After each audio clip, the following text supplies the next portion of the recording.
A Las Vegas man violently attacks a judge during a meeting. The man was in the process of being sentenced for aggravated battery with substantial bodily harm. More details on this later in the news. Good evening, I am Gianna Llanes. I am Nina Richie Lago Flores. This is Mata ng Agila International. Now for the headlines. Philippines and the United States hold their second joint maritime patrol of the West Philippine Sea. Presidents Ferdinand Marcos Jr. and Joko Widodo are set to meet next week. Iran accuses Israel and the U.S. of organizing the twin bomb blasts that killed nearly 100 people. A cold snap hits multiple Nordic countries, forcing school and road closures due to extreme cold and snowstorms. And the Spice Girls are teasing something big set for 2024.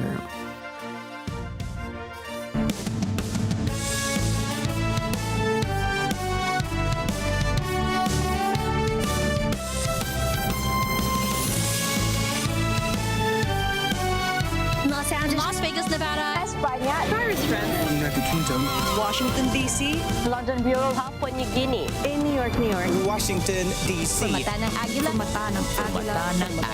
Mata ng Mata ng Agila International. Trusted, connected, on point.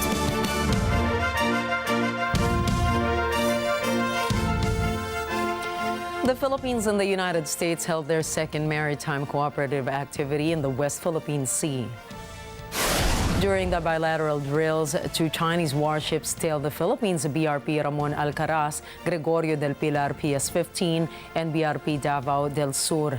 Alcaraz issued radio challenges to the Chinese ships 5 times but received no response. Later on, the Chinese warships were identified as the guided missile destroyer Hefei and the frigate Wangshan. The shadowing vessels, however, did not impede the ships of the Philippines as they continued to join the U.S. 7th Fleet for maritime patrols. The AFP deployed 4 Philippine Navy vessels, a search and rescue multi-role helicopter, and an anti-submarine warfare-capable helicopter. 4 U.S. Navy vessels from the Carrier Strike Group, which included an aircraft carrier, a cruiser, 2 destroyers, and multiple combat aircraft, joined the AFP. President Ferdinand Marcos Jr. has encouraged the public to plan ahead and make the most of the long weekends in 2024. In a statement, President Marcos emphasized the importance of spending quality time with family and loved ones during these extended breaks and urged careful planning for transactions and vacations to ensure a prosperous and productive year. The identified long weekends for 2024 are as follows: March 28th to 31st, August 24th to 26th, November 1st to 3rd, and December 28th to 31st. In addition to these nationwide long weekends, Malacanang has declared holidays in specific provinces to observe their founding anniversaries or mark special events. Cabanatuan City in u.s.a, for instance, will celebrate its 74th founding anniversary on February 3rd. February 20th has also been designated as a holiday for Lipa City in Batangas, specifically to commemorate a coffee fest. The Department of Health, or DOH, has dismissed the circulating message online on the false claim of a new COVID-19 wave in Metro Manila. In a statement, the agency emphasized this: there is no credible evidence or official announcement from health authorities supporting the assertion of a surge in COVID-19 cases at the mentioned hospital. The health department warned that the misinformation can contribute to unnecessary panic and fear. The agency condemned any dissemination of misleading information during a public health emergency, as it would lead to major consequences. It stressed the crucial role of vigilance to prevent the proliferation of false information and maintain public trust in health authorities. The DOH continually advised the public to only seek information from legitimate sources and platforms. This includes the Health Department's official links and social media handles. The Philippines witnessed a further increase in its country's expenditures. According to the Bureau of Treasury, the total debt burden of the Philippines rose by 27.92 billion pesos month on month, reaching 14.51 trillion pesos in November 2023. Year-to-date, obligations surged by 8.12% or 1.09 trillion pesos. Documents from the Budget Department indicated that the Marcos administration anticipates the total debt to have reached 14.62 trillion pesos by the end of 2023. The Treasury highlighted that a significant portion of the increase in outstanding liabilities in November was attributed to the net issuance of domestic securities. This implies that the government borrowed more domestically than it paid off during the month.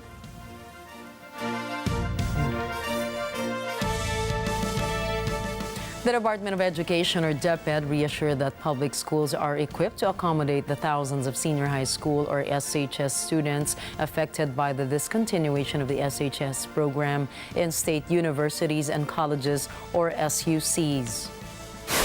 This assurance comes in response to concerns raised by lawmakers about the logistical challenges faced by DepEd and the Commission on Higher Education, or CHED, in integrating more SHS students into already crowded public schools.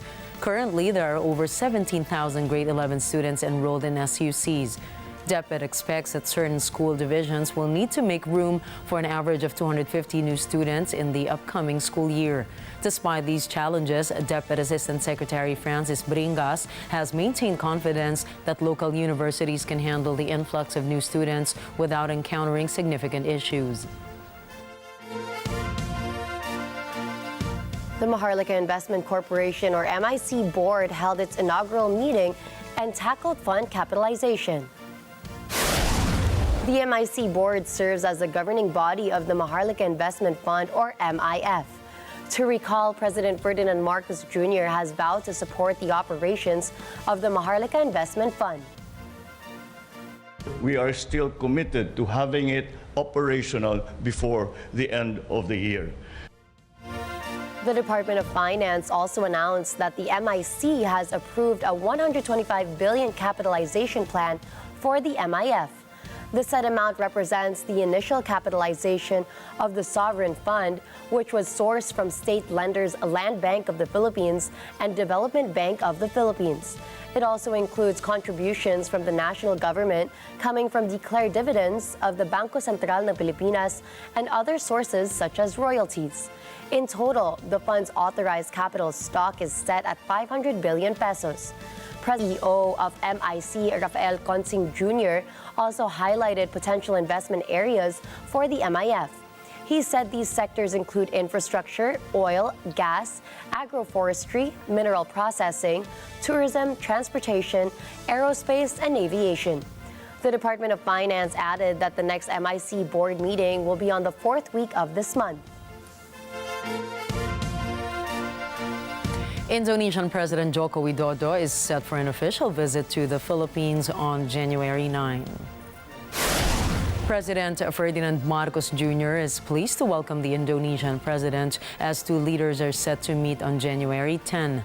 The Philippines and Indonesia are both founding members of ASEAN as well as close neighbors in the region. The two nations have established a robust and long-standing cooperation in a vast range of areas, particularly in the political, economic, and people-to-people relations. President Marcos's scheduled bilateral meeting with Widodo is expected to reaffirm the commitment between Manila and Jakarta.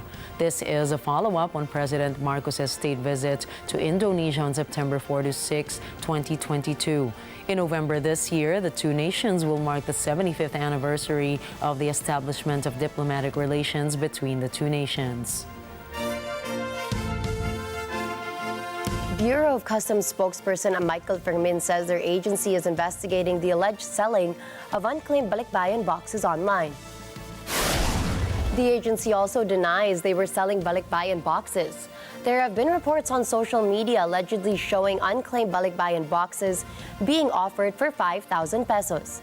A content creator also claims he bought a care package for 5,000 pesos. Some overseas Filipino workers who lost their balikbayan boxes said the Bureau of Customs asked them to pay 18,000 pesos to 20,000 pesos to find their parcels. But Fermin refutes the allegation, saying their agency never demanded overseas Filipino workers to pay such fees. He says if there was truth to it, he vows to file administrative cases and suspend or terminate the involved employees. The Japanese embassy in Manila has confirmed that no Filipinos were on board the Japan Airlines flight that caught fire at Haneda Airport in Tokyo following a collision with a second aircraft. This statement follows earlier remarks by the Philippine ambassador to Japan, Maylene Garcia Albano, who indicated that she had not received information from Japan Airlines and Haneda Airport Police about the presence of Filipinos on the flight, citing privacy concerns. Despite the initial lack of information, she reiterated the Philippine Embassy in Tokyo's commitment to obtaining accurate details. Ambassador Garcia Albano also assured that the embassy is prepared to assist any Filipino who may have lost their travel documents in the incident. The collisioners on the burning aircraft were safely evacuated. Tragically, 5 people in the second aircraft, which reportedly carried earthquake relief supplies, lost their lives. Coming up, South Korea and the United States hold the first joint military drill of 2024. Japan rushes to save those still trapped from the recent earthquake. And Ukraine and Russia undergo a rare prisoner swap. Stay tuned for more stories around the globe when we return.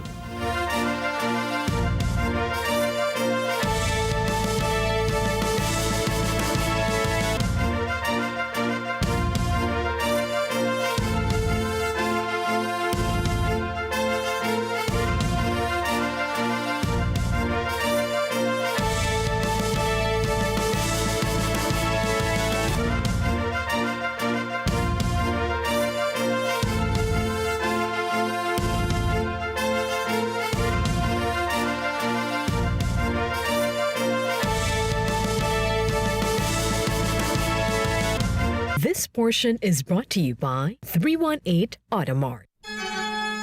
Kalmahan mo lang, ha? Baka mamaya maglulupasay ka pa. Tara, pag-usapan natin. Yan si Irish Liberica, ang panganay na anak ni Don Julio Liberica. Ilayo niyo sa akin to. Ilayo niyo. Hindi na yun nakapag-asawa. Ayan naman si Chino Liberica, ang bunsong anak, kung ano-anong racket ang pinasok. Talagang gipit na gipit lang ako eh. Nakabugbugin ako nung pinagkakautangan ko eh. Ayan naman si Mac Liberica, panganay sa pangalawang asawa ni Don Julio. Itigil ang libeng! Itigil! Hindi. Itigil! Hindi. Let's get together. Sunday 25. Sunday 25. This portion is brought to you by North Luzon Express Terminal.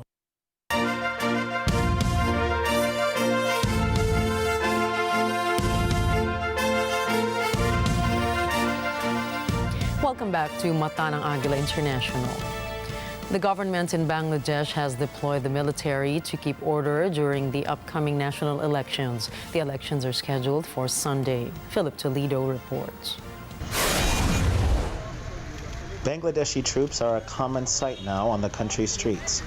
There are fears things could turn violent when voting begins.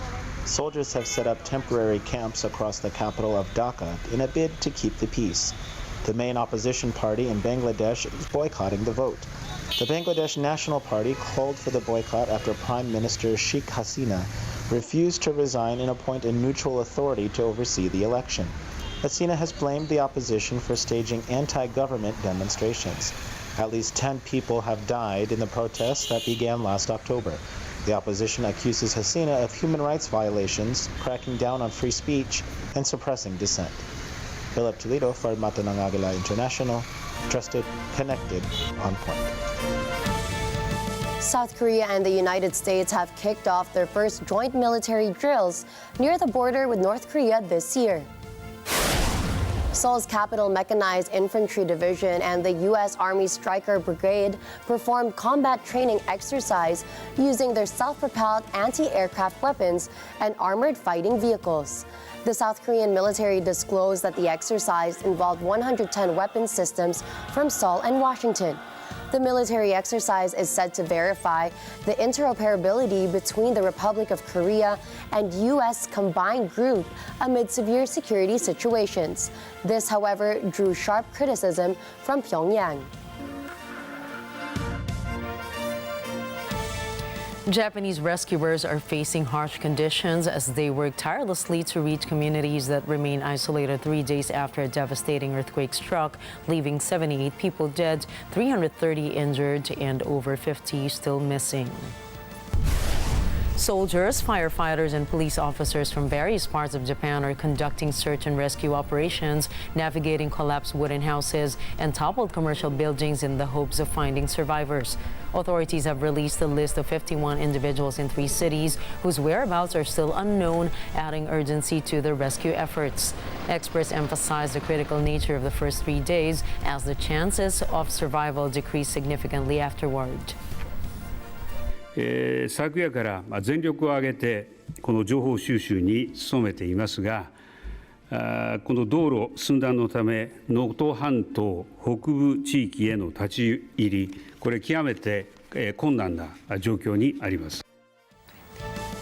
In response to the escalating crisis, Prime Minister Fumio Kishida announced an increase in the number of troops deployed for rescue operations from approximately 1,000 to 4,600. The challenging terrain of the hard-hit Noto Peninsula has compounded difficulties in reaching some communities. Additionally, essential services such as water, power, and mobile phone networks remain disrupted in certain areas, further complicating relief operations.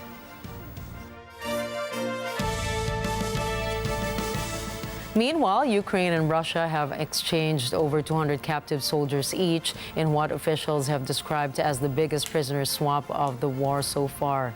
The two warring sides have carried out dozens of exchanges since Moscow invaded in February 2022, but the process stalled in the latter half of last year. Angel Memberi has the details. In near simultaneous statements, Russia and Ukraine announced they had received more than 200 soldiers each, following talks mediated by the United Arab Emirates. Neither side had announced an exchange in almost 5 months, prompting Kiev to accuse Moscow of deliberately blocking deals for political reasons. The Emirates says the deal reflects its strong friendly relations with both Russia and Ukraine. Neither side has disclosed how many prisoners are in their custody. The announcement came as Russia continued to strike frontline areas of Ukraine, killing 3 people and wounding at least 1. Russian President Vladimir Putin vowed earlier this week to intensify strikes on the country following an unprecedented attack on the Russian city of Belgorod over the weekend. Angel Memberi for Matanang Agila International, trusted, connected, on point.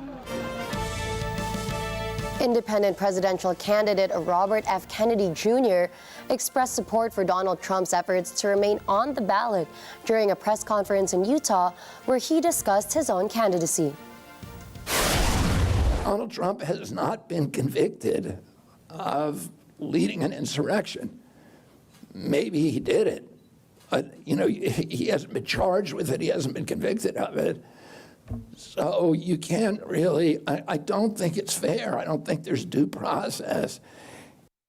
Kennedy highlighted that excluding Trump from the ballot could lead to frustration and anger among his supporters, describing their reaction as justified discontent with the democratic process. Facing his own challenges in gaining ballot access, Kennedy acknowledged the complex and expensive nature of the process for third-party candidates. He outlined his goal to be on the ballot in all 50 states and Washington, navigating diverse legal procedures with distinct deadlines and requirements. President of American Values 2024, Tony Lyons, a supporter of Kennedy, drew parallels between the legal challenges Trump faces and those encountered by Kennedy, calling the decisions as anti-democratic. Donald Trump has formally asked the U.S. Supreme Court to overturn the Colorado State Supreme Court ruling that removed him from the state's 2024 ballot under the 14th Amendment's insurrectionist clause. The Supreme Court is facing mounting pressure to settle the question of whether Trump, the front-runner for the GOP presidential nomination, can be disqualified from holding public office, as state courts and election officials have come to differing conclusions across the country. The High Court is separately involved in other matters that could impact the federal criminal case against the former president.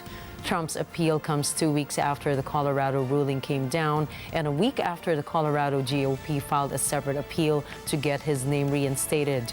The ruling has been put on hold while appeals play out, and Colorado's top election official has already made clear that Trump's name will be included on the state's primary ballot unless the U.S. Supreme Court says otherwise. It's unlikely the High Court would resolve the case as quickly, effectively making any votes cast for him null and void. Some political analysts say the Republican-controlled House is ramping up efforts to initiate impeachment proceedings against United States President Joe Biden. A media report claims that a letter has been sent to Edward Siskel, assistant to the president and White House counsel. This letter, according to a source, came from the House Oversight Committee and seeks to determine whether Biden was involved in Hunter Biden's decision not to comply with a congressional subpoena. The House GOP's investigation has resolved around allegations tied to Hunter's business dealings and their potential influence on President Biden.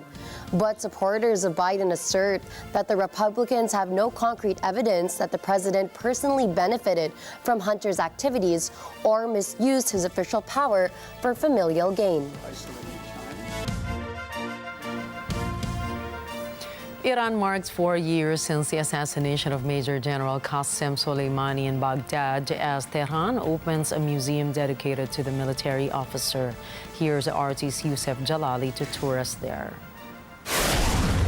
Leaders call him a terrorist, but in Iran and the region, he's known as the nemesis of terrorists. General Qasem Soleimani was the commander of the Islamic Revolution Guards Corps Quds Force, which is responsible for external operations. The U.S. killed him in an air raid in Iraq back in 2020, and since then, everywhere in Iran, you can see his pictures and statues. In the capital, Tehran, this whole museum has been dedicated to the iconic figure. The museum displays properties of Qasem Soleimani, statues and notes that document his professional life, from serving as a soldier in the 1980s Iran-Iraq War to his pivotal role in regional missions, including the operations he led to fight ISIS terrorists in Iraq and Syria. The museum features General Soleimani's days in the Iran-Iraq War, where he held different positions and was active in different fields. During his tenure as the commander of the Islamic Revolutionary Guards Corps Quds Force, Soleimani had many achievements. We have displayed and documented 20 of those achievements at this museum. General Soleimani came under the spotlight after he announced the eradication of ISIS in Iraq in 2017. He also led major operations in Syria that recaptured key areas from the terror group. He was killed on January 3, 2020, in a drone strike outside Baghdad International Airport on a direct order from former U.S. President Donald Trump. General Qasem Soleimani's death infuriated the Islamic Republic, with thousands of people flooding the streets. Iran's supreme leader Ayatollah Khamenei personally attended and led Soleimani's funeral prayer. A harsh revenge, which Iran pledged, was inevitable. 5 days after the incident, Tehran fired a barrage of homegrown ballistic missiles against U.S. air bases in Iraq. Any prospect for diplomacy between Iran and the West through the 2015 nuclear deal was out of sight thereafter. Soleimani was the architect of a powerful paramilitary alliance known as the Axis of Resistance, which stretches through Iran, Iraq, Syria, Lebanon, Yemen, and many other parts of the region. The core goal of the complex network is to resist Western influence in the region and to confront Israel. While the resistance front has long been well known by American and Israeli governments as a serious threat, it has just recently hit the headlines amid the ongoing Israeli war with Hamas. Iran is blaming Israel and the U.S. for twin bomb blasts that killed at least 84 people in the country's south. The explosions ripped through a crowd commemorating Revolutionary Guards General Qasem Soleimani 4 years after his death in a U.S. strike. Thomas I. Likeness reports. Iran state media and regional authorities call the two explosions a terrorist attack. The blasts occurred about 15 minutes apart. They struck near the Martyrs Cemetery in Soleimani's southern hometown. One news report quotes sources as saying the bombs had been remotely detonated. Online footage shows panicked crowds scrambling to flee as security personnel cordoned off the area. In Washington, State Department spokesman Matt Miller says neither the U.S. nor Israel had a hand in the explosions. The United States was not involved in any way, and any suggestion to the contrary is ridiculous. And number two, we have no reason to believe that Israel was involved in this explosion. The blast came amid high Mideast tensions over the Israel-Hamas war in Gaza and the killing of a Hamas senior leader in Lebanon on Tuesday. In Tehran, Iranian President Ebrahim Raisi told a large crowd that the perpetrators will pay a heavy price for this horrible crime.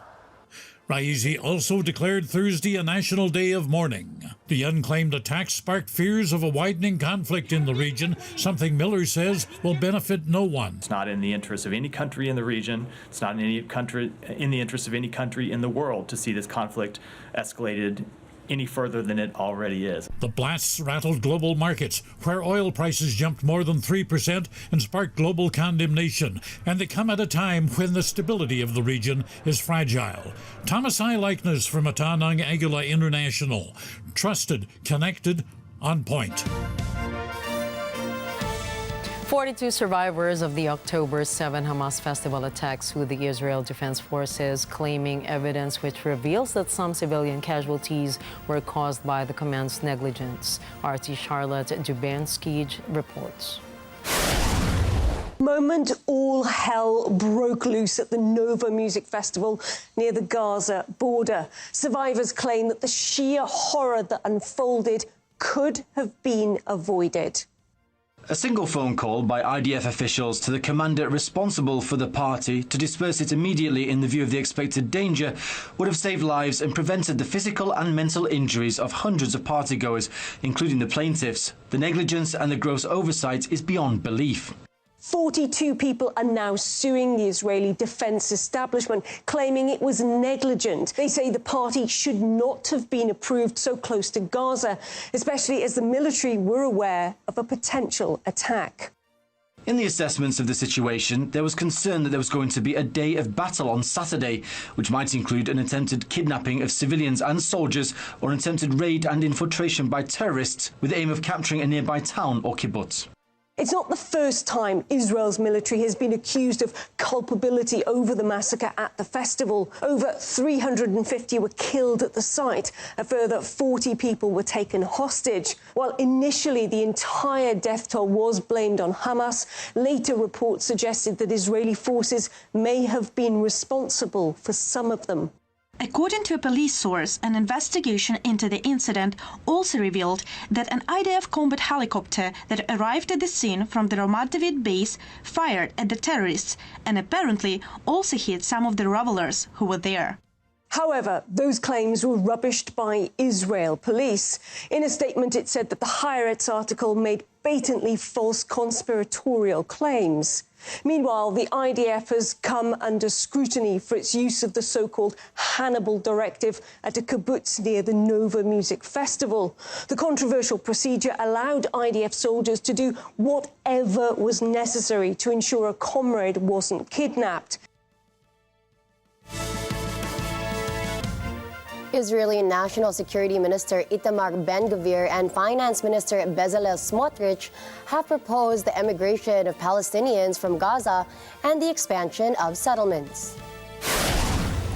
Addressing the respective party factions in the Israeli Knesset, Ben-Gvir and Smotrich advocated for encouraging Palestinian civilians in Gaza to voluntarily relocate, presenting it as a potential resolution to the ongoing conflict. את קידום פתרון של עידוד ההגירה של תושבי עזה אנחנו חייבים לקדם. זה פתרון נכון, צודק, מוסרי, הומני.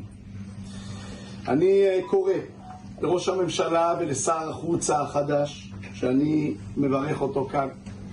זה ההזדמנות לרכז עכשיו פרויקט הגירה פרויקט של עידוד הגירתם של תושבים מעזה אל מדינות העולם. שלא נטעה, יש לנו פרטנרים ברחבי העולם שאנחנו יכולים להסתייע בהם. Ben-Gvir emphasized that the current situation provides an opportunity to focus on facilitating the migration of Gaza residents. He also put forth the idea of constructing Jewish settlements in the Strip, asserting that Israeli forces should not withdraw from any territory in Gaza. Echoing these sentiments, Smotrich endorsed the suggested solution as the correct approach to address both the current war and the broader Israeli-Palestinian conflict, predicting a lasting Israeli control over the territory.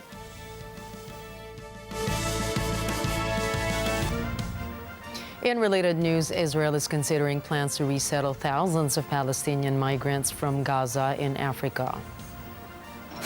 Israel media said that Jerusalem is holding talks with the Democratic Republic of the Congo and other African nations for the resettlement plans. A local news outlet claimed that DR Congo would be willing to accept migrants. Last Monday, Israeli President Benjamin Netanyahu said that his Likud party has progressed with plans for the migration of Gazans. Washington, however, rejected Israel's proposed resettlement plan Tuesday, describing it as inflammatory and irresponsible.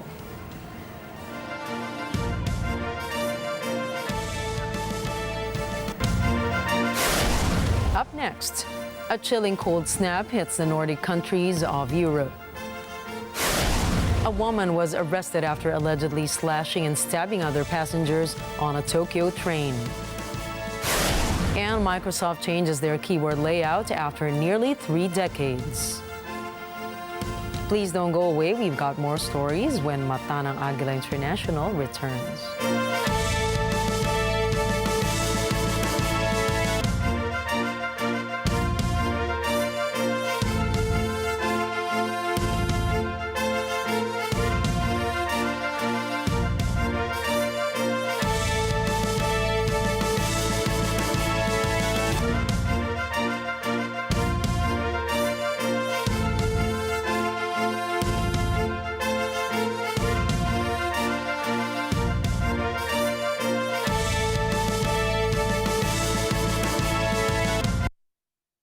This portion is brought to you by Brobic Builders. Alam namin ang iyong pagsisikap. Dama namin ang iyong mga sakripisyo. Kita namin ang pagharap mo sa bawat pagsubok. Kaya sa kabila ng mga hamon ng buhay, nandito kami para umalalay. Kasi katulad mo, gusto rin namin ang magandang bukas para sa kanya. Hatid namin ang dekalidad na edukasyon at makabagong pasilidad sa abot kayang halaga. Kaya huwag ka na mangamba. Sasamahan ka namin tuparin ang mga pangarap niya.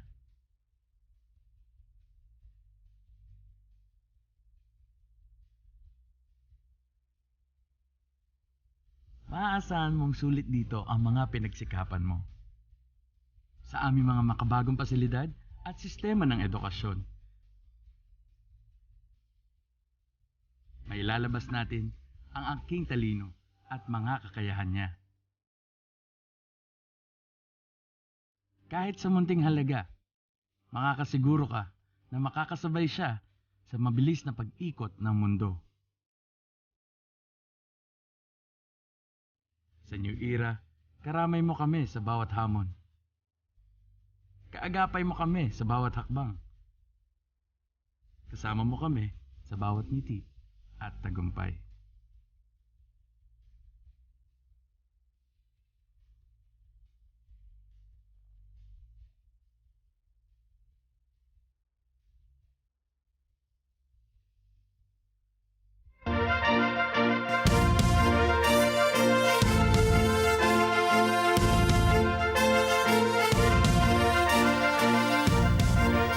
Sweden has turned into a deep freeze as record low temperatures chill the country. The Nordic country recorded its coldest January night in 25 years, with a reading of minus 43.6 degrees Celsius in the far north. Marjorie Quintos reports. The weather is also affecting the other Nordic countries such as Finland and Norway. While residents of the region are used to seeing freezing temperatures, the recent cold snap has forced local bus operators to suspend services. The train service north of the city of Umeå has been cancelled for several days. The cold snap also disrupted rail service in neighboring Finland. The temperature dropped to a seasonal record of minus 38.7 Celsius. Several instances of frozen or burst water pipes have been reported. And Finnish media reports about 300 people in the city of Tampere had no running water on Tuesday. The cold front is expected to move south over the next few days. The extreme cold is also expected to hit Norway towards the end of the week, with temperatures in Oslo forecast to fall to minus 27 degrees Celsius this weekend. Heavy snowfall has already impacted the south of the country, with school closures and cancelled flights. Marjorie Quintos for Mata ng Agila International. Trusted, connected, on point. A fire broke out at Japan's u.s.a Gintengai shopping arcade in Kita-Kyushu. Firefighters rushed to the scene to control the blaze. The fire was declared out after 4.5 hours. According to authorities, the fire started at a store in the Torimachi food court. Police reported no injuries so far. Residents nearby, however, were told to evacuate. The shopping arcade is one of Japan's oldest shopping districts. It was established in 1951, marking the nation's first covered shopping arcade. Police arrested a woman after stabbing at least 4 people at a train station in Japan. Video footage shows Japanese police officers aboard a Yamanote Line train apprehending the suspect. The East Japan Railway Company indirectly confirmed that the stabbing occurred at Tokyo's Akihabara station. Police said the suspect had been taken into custody. The condition of the victims remains unknown, as well as the motive for the knife attack.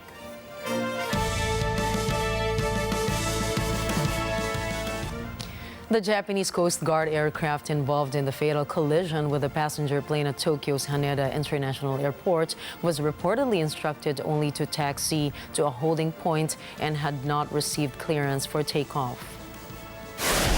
This incident occurred when Japan Airlines Flight 516 collided with a Coast Guard aircraft after landing, resulting in a fiery explosion.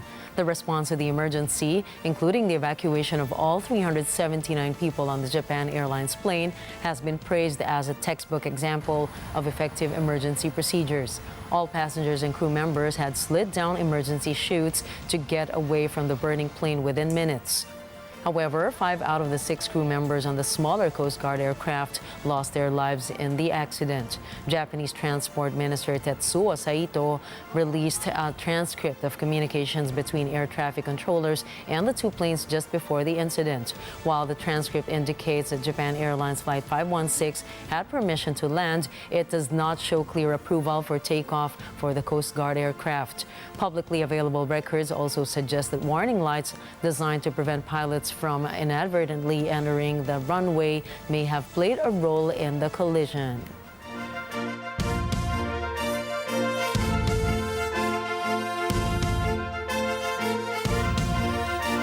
In related news, Japan Airlines flight JL516 made headlines this week after it collided with a small plane on the runway at Tokyo Haneda Airport. 5 of the 6 people on board the smaller aircraft died. But 379 people escaped alive from the flight JL516 burning jet. Experts said modern planes must be able to fully evacuate in as little as 90 seconds in this kind of incident. But Japan Airlines occupants managed with even fewer seconds. Experts also noticed the aircraft was nose down, which meant it was difficult for passengers to move. Initial reports said the communication during the incident was difficult since the intercom system was down. Japan Airlines said their flight crew had to convey instructions using a megaphone. The crew also stayed calm as they instructed the passengers to leave their valuables and swiftly get out of the plane. The passengers were well behaved and followed the safety protocols of the crew. Government officials said one flight attendant decided to open an emergency door toward the back of the jet to help more people escape via the emergency slides. Within minutes, the first fire trucks arrived and began spraying foam on the plane. The investigation of the accident continues. But a former Japan Airlines flight attendant told reporters that crew members of the company undergo stringent evacuation and rescue training for up to 3 weeks before they are allowed to serve on commercial flights. The training for the emergency evacuation procedure is repeated every year. Air safety experts are praising the flight crew for safely evacuating all the passengers, saying the world should learn the textbook evacuation from Japan Airlines management. In other news, a shocking incident occurred in a Las Vegas courtroom when Delon Redden violently attacked Judge Mary Kay Holtis during a hearing. Redden was in the process of being sentenced for aggravated battery with substantial bodily harm. Despite having entered a guilty plea in a previous hearing, Redden launched an attack on Judge Holtis, repeatedly yelling expletives and throwing punches while security officers attempted to restrain him. The condition of Judge Holtis is being monitored, and reports indicate that a marshal involved in the incident was transported to the hospital.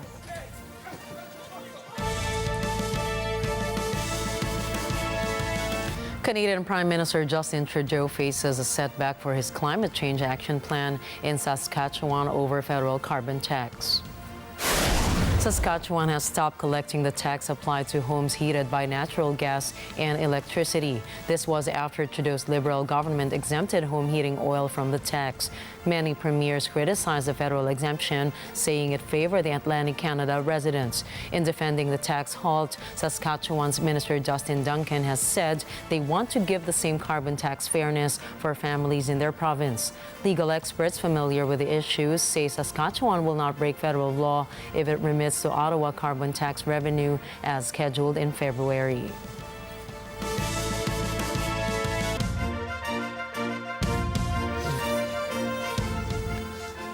Junior doctors in England have exchanged their stethoscopes for picket signs. On Wednesday, they began a 6-day strike to back demands for high pay. Emi Capilita Roja has the details. This is the longest strike in the 7-decade history of Britain's National Health Service, or NHS. The walkout comes at one of the busiest times of the year for the healthcare system when it faces increased pressure from winter respiratory illnesses.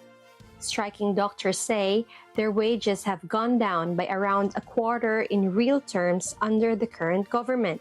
The picketing doctors chanted slogans and held up signs that read, £15 an hour is not a fair wage for a junior doctor, and reduced pay keeps the doctors away. Junior Dr. Callum Parr says when he started working last year, he received £14 an hour. He says his 6 years of university training has left him £120,000 in debt, adding the cost of living is crushing. I have to pick up extra shifts just to pay my bills because £14 an hour doesn't cover my rent in London. A lot of doctors are in really desperate circumstances. Retention of doctors is another challenge the healthcare system is grappling with. Medical student Shivani Ganesh says if things don't improve, many graduates will start looking for greener pastures if they decide to stay in medicine. A lot of students are already looking at leaving the country, some of them to go into alternative careers, and this is again before we've even graduated. UK Health Secretary Victoria Atkins warns that the latest strikes would have a serious impact on patients across the country. She says more than 1.2 million appointments have been rescheduled since the start of the strikes, including more than 88,000 last month. Junior doctors have gone on strike 7 times since March. Emi Capilita Roja for Mata ng Agila International, trusted, connected, on point.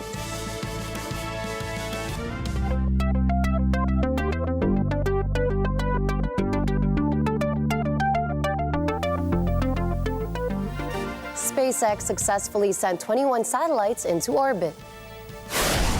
The launch also puts SpaceX's first 6 direct-to-cell capable Starlink satellites. The tech company has now notched up 296 launches, 260 landings, and 231 reflights. The most notable part of the payload is the cell-capable satellites that will provide seamless access to text, voice, and data for LTE phones across the globe. Microsoft wants 2024 to be the year of the AI PC, and it's kicking things off with a significant change to the keyboard on new laptops and PCs.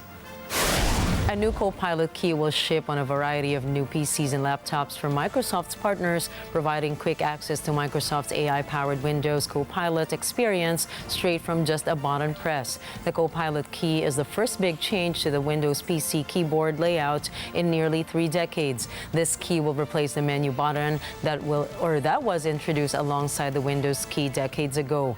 If Windows Copilot isn't available in your country just yet, the Copilot key will launch Windows Search instead. Microsoft is rumored to be launching new Surface Pro 10 and Surface Laptop 6 models in the coming months, and the dedicated Copilot key on Surface devices was a rumor that has now been confirmed. Coming right up, the game of Tetris has finally been beaten. World number 1 in men's tennis Novak Djokovic dispels injury rumors. And Mel B of the Spice Girls is stirring up the internet. Catch the latest in sports and entertainment. Mata ng Agila International will be back.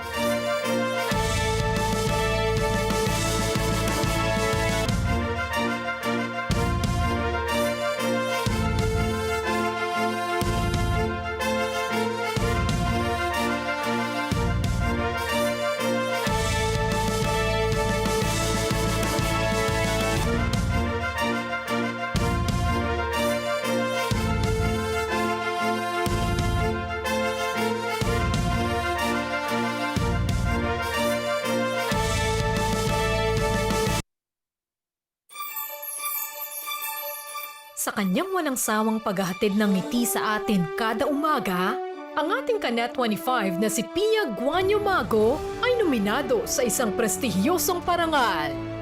Congratulations, Miss Pia Guanyo Mago! Nominated as Best Talk Show Host, Asian Television Awards. Ang pagkilalang ito ay patunay lamang ng inyong sipag at dedikasyon sa pagpapasaya sa bawat Pilipino. You make us proud, Kanet 25.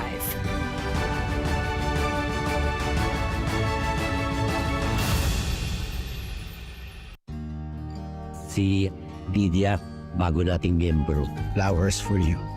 Uy, si Ma, may maliligaw. Ang kinagiliwang love story, nasa Netflix na. I love you, Lydia! Devotion. Yun lang ang gusto ko. Someone who will be devoted to me and someone that I can devote what's left of my life. May mga bagay na dapat mong paghihirapan bago mo makuha. See you, Monday, first screening. Net 25 Films, Monday first screening, now playing on Netflix.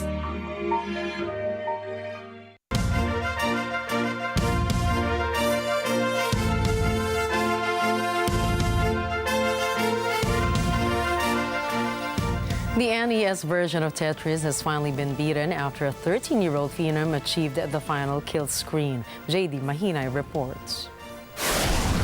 The Tetris community believed that the NES version of the game was said to be unbeatable, as many challenged to secure the feat, but ended up falling short.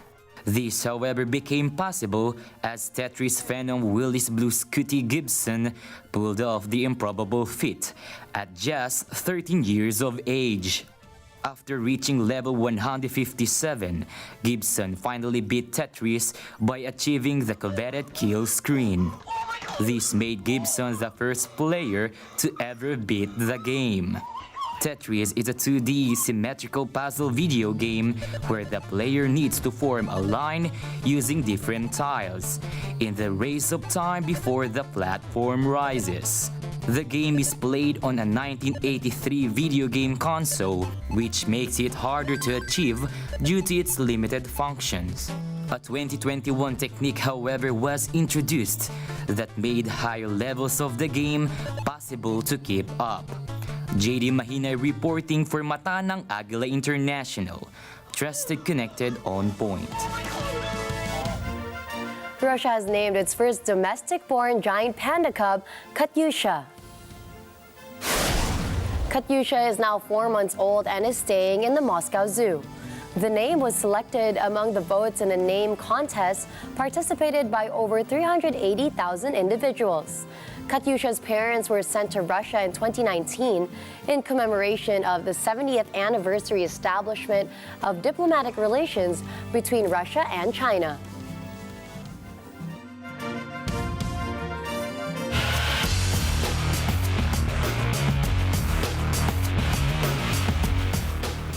Midway through the feat, men's tennis world #1 Novak Djokovic had issues with his wrist and had to call for the on-court physio to attend to his matter.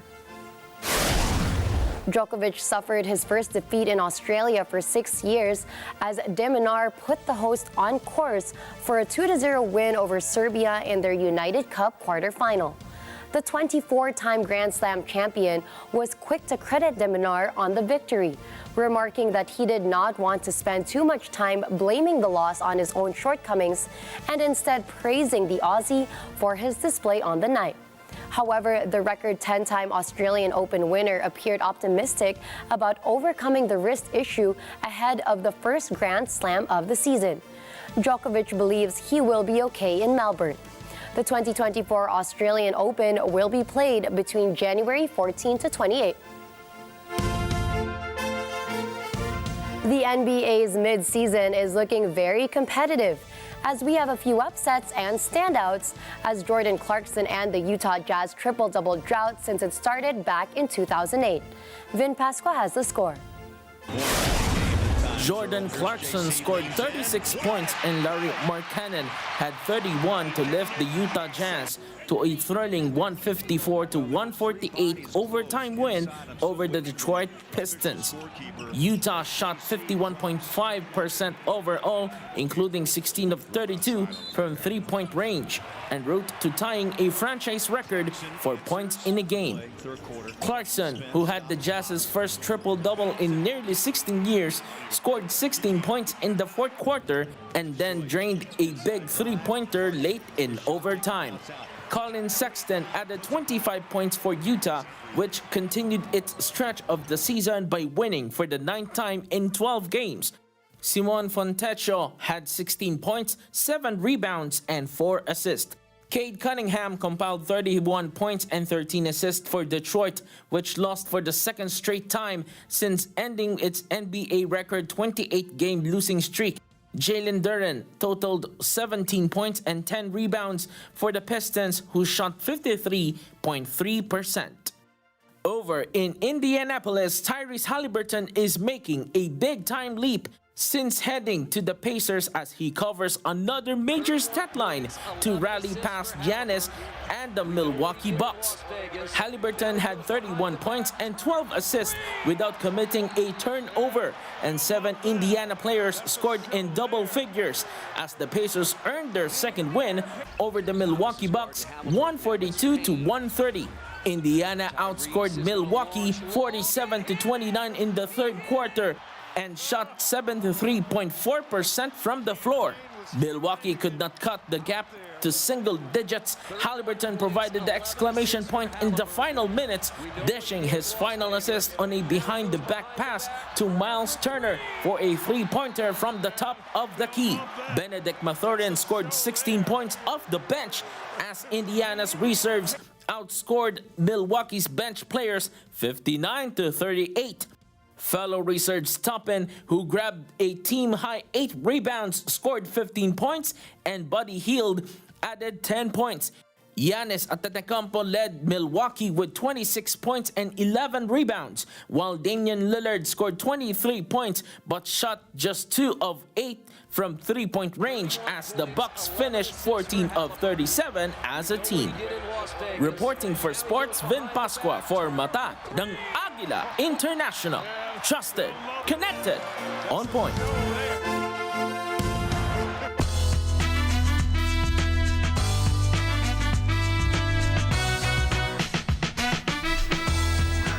Former Love is Blind contestant Renee Posh has filed a lawsuit against Netflix, along with production companies Kinetic Content and Delirium TV. This legal action is an attempt to prevent a reported $4 million arbitration claim that the producers have filed against her. The arbitration was initiated by producers in November following Posh's limited public remarks about her challenging experiences on the reality show, including distressing interactions with another participant, Wall. In her countersuit, Posh provided additional details about the behind-the-scenes conditions when the cameras were not rolling. This legal action follows a trend of former contestants taking legal action against the show and its production companies. Another contestant from Season 5 had previously sued the production companies, and in 2022, a contestant from Season 2 also took legal action, citing concerns about working conditions. In other news, are the Spice Girls mounting a comeback? Mel B is igniting more hopes about a possible Spice Girls reunion of sorts this year. The wannabe hitmakers haven't released a new album since 2000's Forever and haven't taken the stage as a quintet since the 2012 Olympics. In recent years, there have been whispers that Mel B, Mel C, Emma Bunton, Victoria Beckham, and Jerry Halliwell have something in the works. Well, the rumors appear to be true as Scary Spice spilled the tea during a recent interview. Mel B said during a magazine interview, and I quote, "We're working on a big project, which will be announced pretty soon in the middle of next year. I can't say too much about it, but it's all 5 of us, which is really exciting." It's worth pointing out that Mel has been teasing big plans for quite some time now. However, she is not alone. Even Victoria has hinted that there's more to come from the girls. About time. And to send you off tonight, here's a quote from renowned author Neil Gaiman. "I hope that in this year to come you make mistakes, because if you are making mistakes, then you are making new things, trying new things, learning, living, pushing yourself, changing your world. You're doing things you've never done before, and more importantly, you're doing something." And I definitely do think that the mindset of welcoming a new year is the perfect mindset to ignite trying new things. Exactly, and you have to see 2024 through or with fresh eyes. I love it. Looking forward. And that's a wrap for tonight's news. Catch the latest updates on our social media channels. I am Gianna Llanes. I'm Nina Richie Alago Flores. This is Mata ng Agila International. Trusted, connected, on point.